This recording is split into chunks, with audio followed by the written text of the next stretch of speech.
আমির খানের ছেলে অভিনেতা জুনায়েদ খান তার প্রথম থিয়েটারে মুক্তিপ্রাপ্ত ছবি লাভ ইয়াপার জন্য প্রস্তুতি নিচ্ছেন, যার প্রচারণা তিনি ব্যাপকভাবে করছেন।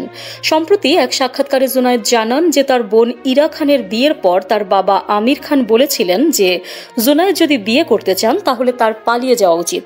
তিনি আরও জানান যে তিনি পার্টি উপভোগ করেন না, এমনকি বোন ইরার বিয়েতেও তিনি বেশিরভাগ সময় বাইরে কাটান। ওই ইন্টারভিউতে আলাপচারিতায় জুনায়েদ বলেন যে তিনি এক প্রকার ইন্ট্রোভার্ট প্রকৃতির মানুষ, তাই প্রচুর লোকের সমাগম হয় এমন এবং উচ্চস্বরে গানের পার্টি উপভোগ করেন না তিনি। আমার বোনের বিয়ের পর এমনকি আমার বাবাও বলেছিলেন যদি বিয়ে করার পরিকল্পনা করো তাহলে পালিয়ে যাও এবং করো, তিনি হেসে বলেন। 2024 সালে তার বোন ইরা নূপুর শিখরের সাথে বিয়ে করেন। জুনায়েদ আরও বলেন যে তার বোনের বিয়ের জন্য তার সাথে পরামর্শ করা হয়নি বা বিয়ের তদারকির কোনো কাজ তাকে দেওয়া হয়নি এবং নিজেকে তিনি অকেজো বলে বর্ণনা করেছেন। তিনি আলাপচারিতায় বলেন যে তার বোন ইরা খুব ভালো করেই জানতো যে জুনায়েদের কাছ থেকে কারোরই কিছু আশা করা উচিত নয়, সে এই ব্যাপারে খুবই অকেজো, তাই কেউ আমার সাথে কোনো পরামর্শ করেনি।